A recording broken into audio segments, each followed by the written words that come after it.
Right now, Pittsburgh's best sports show is about to begin. Call us or tweet us. We've got things to talk about on the Ireland Contracting Nightly Sports Call. All right, thanks a lot, Jess, and thank you for tuning into the Ireland Contracting Nightly Sports Call. I'm Rich Walsh. I'll be joined by Chris Mueller in a matter of moments over to 93.7 The Fan Cam. And you can give us a call tonight at 412-575-2600. The phone lines are open. And Chris, I don't know about you, but I cannot stand Peeps. That looks really cool. I'd like to go to a sweet, but I hate Peeps. They're just too sweet for me. Richie, we do this show together oftentimes twice a week like this week, and oftentimes you and I disagree and get back and forth into a debate. But guess what, Richie? No debate to be had here. Peeps are the devil's candy. I don't like them. They're bad. No. 2 thumbs down. That sweet looks wonderful. I wouldn't possibly want to impugn on that, but thumbs down. Yeah. Richie and Chris give it 2 thumbs down. It's just sugar marshmallow. I mean, it's not good. I got to be honest, I got like kind of nightmare fuel vibes from looking at a sweet filled with like giant life-sized Peeps. I put Peeps in the same category as candy corn. I hate candy corn too. I knew you were going to say candy corn. I knew it. It's not, listen, candy corn is not great, but it is you give me 2 bowls.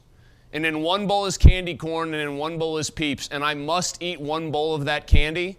I'm going to eat candy corn. There's just no argument here for me. They're both bad, but one is clearly better than the other. Yeah, I hate them both, but this is where we disagree. I'd have to suffer and go through the Peeps.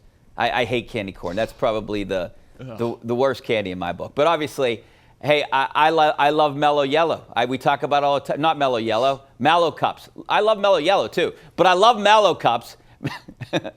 Mallow Cups are the best. I put them in a top 5 candy, and I know we do our candy draft here every once in a while, and I know you disagree with that, but you know maybe I'm not an expert because everyone says you want to segue out of that, Richie? I have no idea what you had planned today, but I got one for you. Go ahead. You ready? Yeah. We're talking about candy corn or Peeps, both bad. Which one do you prefer?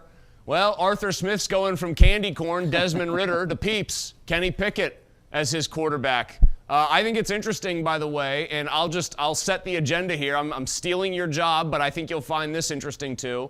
Peter King, the venerable Peter King, on with Cook and Joe today, and he straight away said, this is somebody from 30,000 feet. This isn't somebody who maybe is involved in the Kenny Pickett wars of public opinion that go on in this city, saying that Arthur Smith, the Steelers more or less in so many words owe it to him to find him a new quarterback and give him somebody else other than the guy that is presumed to be the starter next year to give him the best chance to win in Pittsburgh. I thought that was very noteworthy that a guy with Peter King's reputation, a guy who kind of knows what the rest of the league looks like and doesn't maybe have tunnel vision like we do here because he can't afford to, said you've got to scrap the quarterback situation. It might not be fair, but the NFL isn't fair, and give Arthur Smith somebody new. That caught my attention today for sure.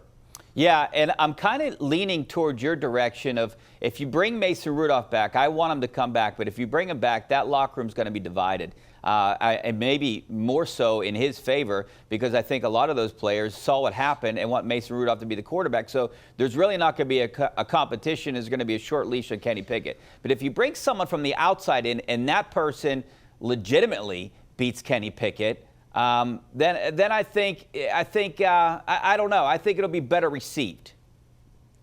So an outside reputation kind of guy, just to use names here, Russell Wilson, for example, because that one's been bandied about a bunch. An outside reputation guy, everyone might know Russell Wilson's won a Super Bowl, been to another one that he should have won, except they decided to throw a pass for various shady reasons, potentially. Maybe to get Russell Wilson an MVP or make him the star. That's neither here nor there. Those people might know Russell Wilson has a way better resume, but at that point for the Steelers players, he's just a guy they've never caught passes from. And so you can have, I think, a more equitable competition, at least in the eyes of the teammates here.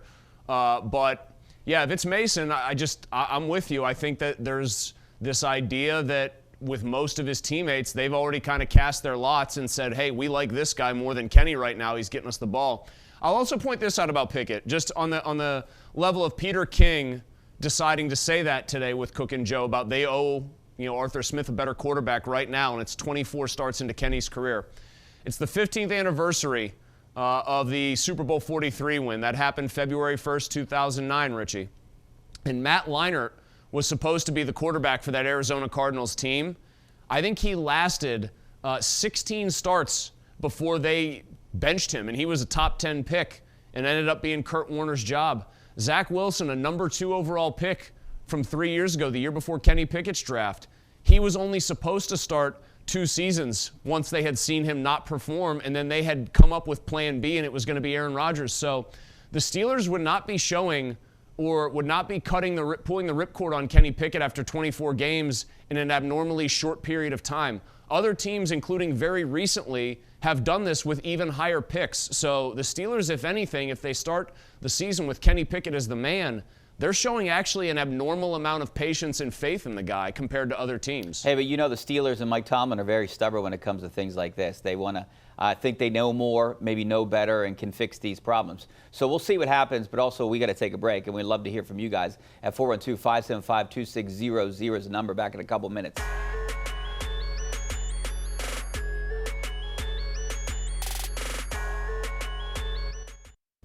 All right, welcome back to the Ireland Contracting Nightly Sports Call. This is our GMC Tweet of the Night. Hey, on this day in 2009, we won our 6th Super Bowl from the Pittsburgh Steelers. Chris and I just spoke about that. I was at the game. What an amazing, amazing display of football in the last, minute for the Steelers. Ben Roethlisberger took control of the game.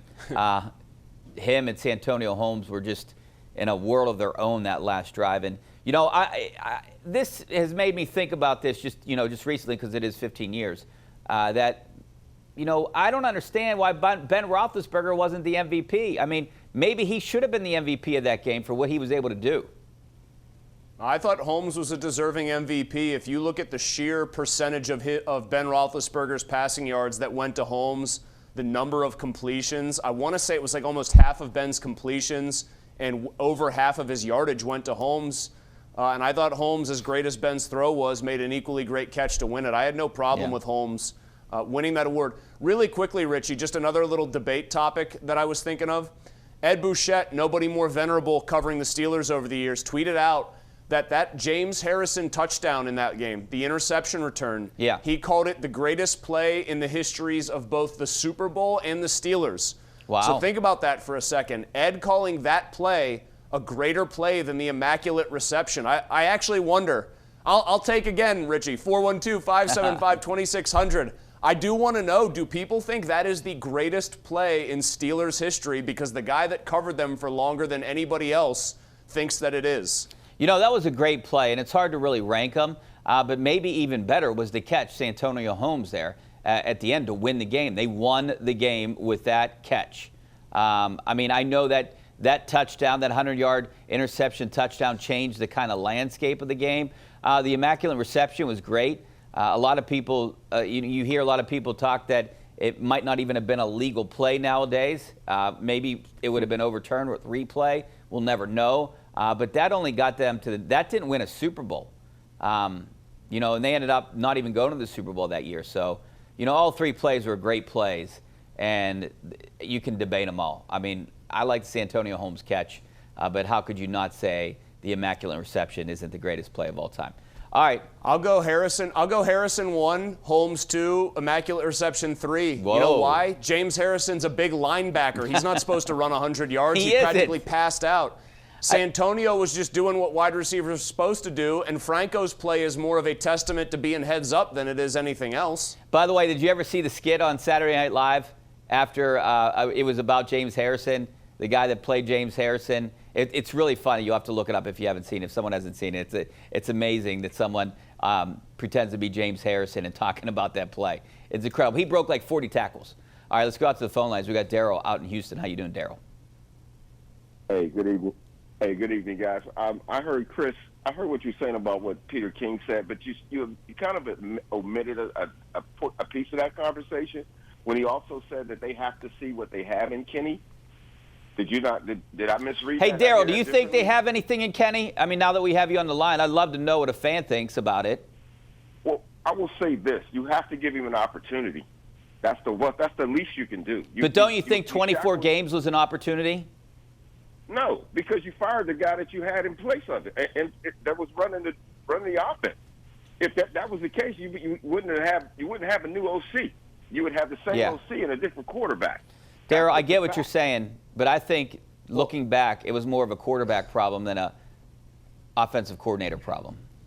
So to answer Darryl's question, I would say this. I did hear that part of it from Peter King, but I know he basically is also saying you got to bring in somebody else because you can't just have, Kenny. Yeah. And I did hear him say that, you have to see what you've got in Pickett. But in that conversation, he also said the amount of time that Kenny has already had in the NFL is not a period of time where you say, we can't make final judgments. Guys have played. That's kind of my biggest point, I guess. Guys have started that many games, shown as much or less than Pickett has shown, and basically lost out on their chance in their first stop in the NFL. So it's just telling to me that Peter King is at the very least saying it's just malpractice in the quarterback room to not go in there with somebody else that can legitimately push the guy that you want to be your starter. And we had on the line here, someone wanted to ask about Ryan Tannehill, and I know you and I talked about him yesterday. I wouldn't mind bringing him in. He's a little bit on the older side, but he's a veteran. I think he has a chance to beat Kenny Pickett out. I don't know what other options there are. And, I think, look, we talked about Justin Fields too. I don't know if the Steelers, who knows this new regime, if they would do it. They've made trades before. I don't know what you'd have to give up and how many teams are in competition for him. And then you have to pay him. And right now they're $15 million over the cap. They got to get under the cap, and I'm sure they'll be able to do that. Omar Khan and those guys will work their magic. But I wouldn't mind seeing Justin Fields in here either. That might be a good fit with a guy like Arthur Smith. Justin Fields could probably be had for a second and maybe even a third because it's fait accompli that Chicago is taking Caleb Williams #1, so that automatically kneecaps some of their leverage as far as what they can ask for in return for a guy like Fields. We know Mike Tomlin liked Justin Fields a lot. We know that Justin Fields is also younger than Kenny Pickett, which is kind of something people have to remind themselves of. And we also know that his athletic ability in an offense that Arthur Smith likes, having the guy at quarterback get out and run bootlegs, be a threat with his legs, which Tannehill was, we know that Fields would offer you a much higher ceiling. I think the thing that's going to be telling here is just how the Steelers handle whatever other quarterback is in camp, with Kenny Pickett as sort of the obvious #2, is going to tell you how they feel about Kenny. If it's somebody that doesn't realistically look like they have a chance to beat him out, then it's the Steelers saying, we're stubborn here a little bit. We really want to see what our guys got. If it's somebody like a Fields, that guy immediately becomes the #1 and the Kenny stuff gets thrown out the window. If it's somebody that could conceivably beat him out that's not very long in the tooth, Tannehill's getting up there in years, then you have to think that they're keeping a legitimately open mind. But we won't really know how they feel about it till we actually see who gets brought in. Even Mason Rudolph, I think, it's a legitimate competition. They might not come out and say it, but it is. And you have to do that, Chris. It's about winning. This game is about winning, not being stubborn and think you know what is best. It's about winning. They have to win. Mike Tomlin has to win. There's a lot of pressure on that. So they're going to bring in the best quarterback that gives them the best chance of winning. It's not about Kenny Pickett's feelings, I don't think. Well, you say it's all about winning, and it is, and no team would say that we're just trying to justify a decision we made, but you also know, because you've been around football a long time, your whole life, and professionally you've covered it a lot, there's a lot of egos involved with the draft. There's a lot of egos, especially when you're talking about a guy who's the first-round pick for a team, and those players are typically extended chances that other guys don't receive, in part because the people who put together the brain trust or who were the brain trust that picked that player don't want to be wrong. They want to exhaust every possible avenue to get whatever they think is there out of that player before they finally kick to the curb and say, yeah, this was a mistake. This guy just can't do it at the NFL level. And so I still think that's probably going to win the day when it comes to the Steelers and Pickett. I'd be very surprised at this point. I'd put the likelihood at no more than about 10% that they make what we would all call some sort of blockbuster type move at the quarterback position to try to shore it up this offseason. Yeah, I don't think there's going to be a blockbuster move. I'm hoping there's a legitimate competition during camp. Let's go out to Steve in Carnegie. How you doing, Steve? Oh, I'm doing just great. How are you guys doing tonight? Good, thanks for calling. Okay, fantastic. I really believe that James Harrison, all right, the Super Bowl play that he made with that 100-yard touchdown, Larry Fitzgerald trying to chase him down, that was such a great play. Unbelievable. And the second point I want to make is I think Kenny, I think he's got potential. He just needs to be developed with a good quarterback coach. I don't want to hang him up to dry quite yet, but, we do. Do you like, Steve, that they're keeping Mike Sullivan around? Because unless Mike Sullivan gets a job somewhere else, which seems highly unlikely, I think Cliff Kingsbury just took the OC Raiders job in Vegas. Yeah. That was the one job that Mike Sullivan was connected to because of his connection with Antonio Pierce. If you think he needs good coaching at the position level, then are you upset or put out that they didn't, it seems like, move on from Mike Sullivan? Because that is ultimately his job, oversee the development of Kenny Pickett, and we all know how that's gone for 2 years. Yeah, it's. I don't say it's a shame. I think the best deal is this: get someone in there. I don't know who's going to do it. Someone who he can communicate well with, who will help him out how to read the defense, how to get the ball to the wide receivers without making the mistakes. Now you're going to get some interceptions. So basically, bring Mark Whipple back, right? As the Steelers quarterback coach. You kind of throw your hands up and say that in a flippant way. If they brought Mark Whipple in as an assistant quarterbacks coach and it was very blatant and obvious to everyone involved that his only job was to get the most out of Kenny Pickett, I got to be honest, that would at least be an expenditure and a hire that made sense. Try to connect Kenny Pickett back with a guy who provided his best days at Pitt and who actually has real NFL experience. It wouldn't be like Mark Whipple's a fish out of water or doesn't belong as a coach at the pro level. We know he does. Yeah, you would know why they did it, too, if that did happen. All right, we're going to take a break. Back in a couple minutes.